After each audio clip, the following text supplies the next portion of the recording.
I've been reading and indulging in Stoic philosophy for 167 days now, and at the same time I've been creating content consistently on this channel for about 4.5 months, so there looks to be quite a correlation between those two. But do these two have anything to do with each other? Yes, they do, and here's how Stoic philosophy helped me remove stress from my life, business, and eventually create and run this YouTube channel consistently and successfully. Nowadays people say you're a Stoic when you don't show emotions, and that couldn't be further from the truth. But what's even worse is a term called broicism. A lot of people must dilute complex topics into shallow, quote-worthy pieces of content, and I feel like too many bros found out the quotes of Marcus Aurelius and other Stoics, so the first thing they did was base their whole personality on them and tattoo that on their arm and post that on their Instagram. So it's kind of ruined the whole reputation that Stoicism had as one of the most important philosophies to ever exist. In other words, Stoicism has gone so mainstream that its understanding has become a bit shallow. And before I tell you how it relates to content creation and content creators, let's first break down its history and what it actually is. So Stoicism is a school of Hellenic philosophy, and it was founded by Zeno of Citium, who was once a wealthy merchant whose boat sank with all of his fortune. So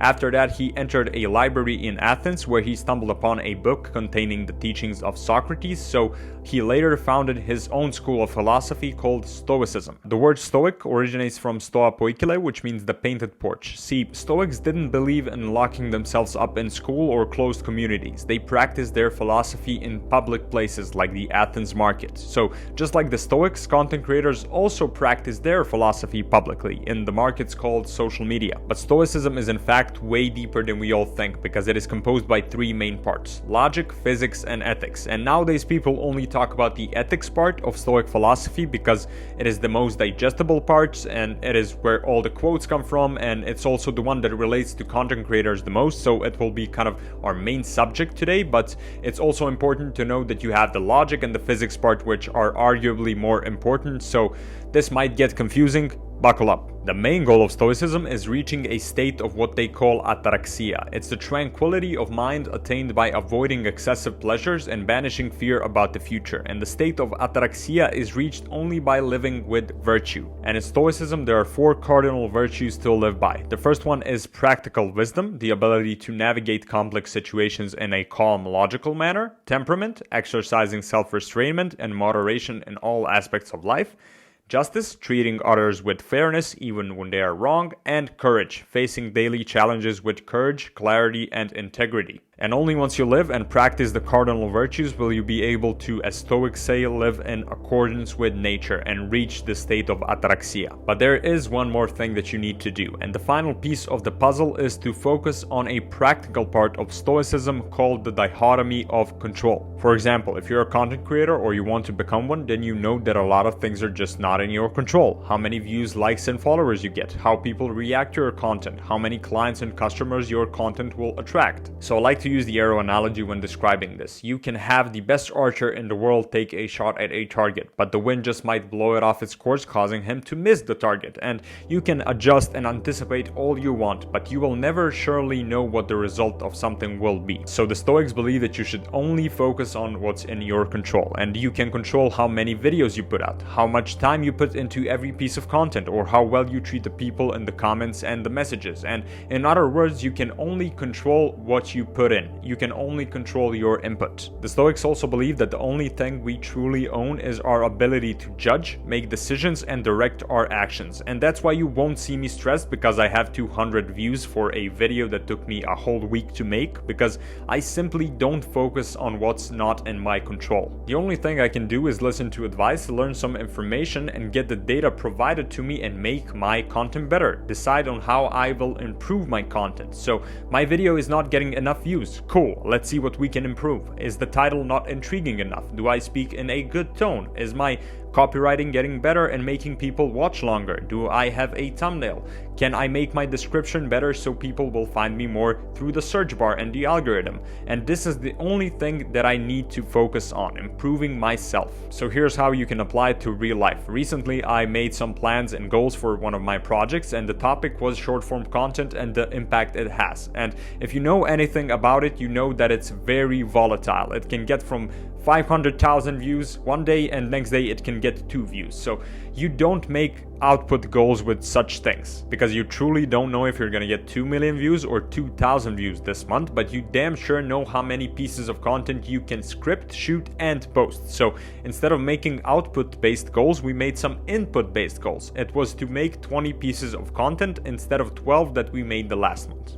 Yeah, I have to switch to this mic because my voice memo app doesn't want to work, and it's like bugging me for the last 3 hours, but it's also better for everybody involved that you make goals that you can't control, because if you make an output-based goal like we want 30,000 followers in the next 6 months and you end up not getting them, the whole team will be, I would say, bummed out, and people will feel like they failed and they'll lose their motivation. Instead, as I already said, try making an input-based goal. Try making a goal that you can control. Let's break this down. On average, it takes people 450 pieces of content to hit the 30K follower mark. And if we want to hit that number inside, let's say 6 months, then we need to make 75 units of content per month, and that equates to 2.5 pieces a day. We break that down by week, which is 18.75 pieces of content per week, which is then also divided by 4 people that are involved in the creating process, and that's 4.68 units per person. And it takes one person around 8 minutes to film one piece of content, and that's a total investment of 37.5 minutes a week per person for that amount of content. But the question now isn't can we get 30K followers in 6 months, it's does everybody have 37.5 minutes a week? And if not, can we make the time for that? And hint,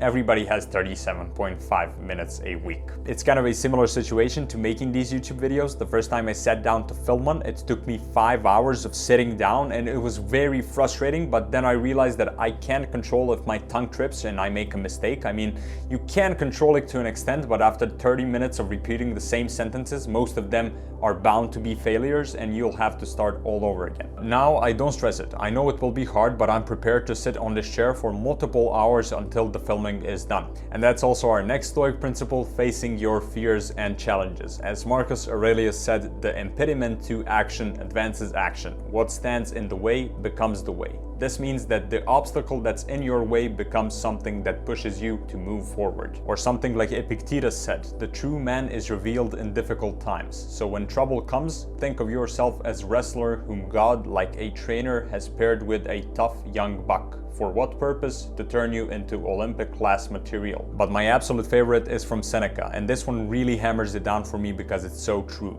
To bear trials with a calm mind robs misfortune of its strength and burden, for we are naturally disposed to admire more than anything else the man who shows fortitude in adversity. We all like a good hero, a movie character that faces difficulties and adversities, but despite all that, he prevails. Think of characters like John Wick or real-life people like David Goggins. We admire them for their mental and physical strength in difficult times. We praise them for their transformations in their lives. There is no better story, nothing more admired than a person who went through hell, came back, and won. But if you create content and you want to apply a Stoic philosophy to content creation, here are 3 steps to become a Stoic content creator. We have awareness, acceptance, and presence, and we're gonna break all of these down together, but the first one is awareness. And becoming aware of what you can't control is have the story. Once you become aware that you can't control how viral your content gets, your mind will start solving that problem on its own, and you will realize that very quickly by just putting out content. You'll become numb to it. As I said, I don't even stress it anymore. I just do the best job I can do and hope for the YouTube algorithm gods to favor me. Acceptance. Accepting is the other side of the equation. As I was writing this, my Achilles tendon was hurting me so much that I could barely walk. I woke up at 8:30 because I stayed up late the night before.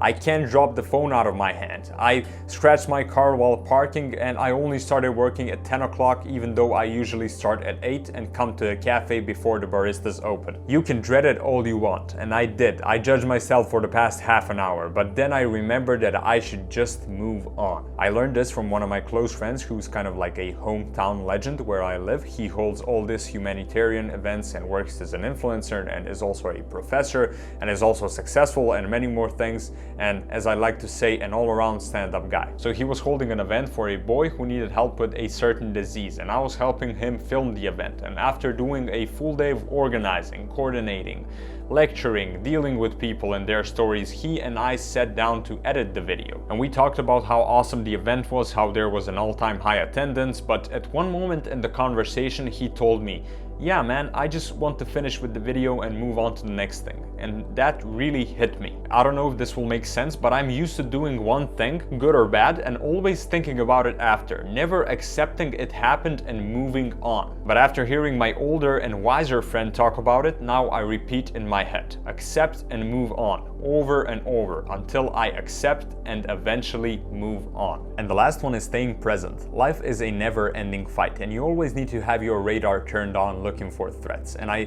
thought about how absurd it is that there will probably never be eternal rest until our final goodbye. Problems will always pop up and you can only distance yourself from them or be more resilient, or should I even say be more stoic towards them. But eventually you have to face them, and the cheat code to solving problems is developing your radar so much that they detect those problems miles and miles away. So once you see the problem coming your way, you shoot it down with a torpedo before it can even get close. That way you'll be able to solve them before anybody else can feel the impact or before they even happen. And it's like going to a regular medical check-in and finding you have stage 1 cancer and killing it before it spreads, or realizing that there will be a market crash and selling off all your investments when they're at a good price. For content creators, staying present means diving deep into things like video analytics, style, topics, comments, thumbnails, and overall fulfillment with the content that we make. This is going to tell you if you're moving into the right direction and if there are any obstacles along the way. Sometimes though, you won't be able to predict problems, but Stoicism can still help you beat them. One thing I use to stay present is a book called The Daily Stoic by Ryan Holiday, and I read it daily for powerful lessons from ancient philosophers. It's a great way to get into the Stoic philosophy because it is one of those a page a day books that force you to read them slowly and practice these lessons. And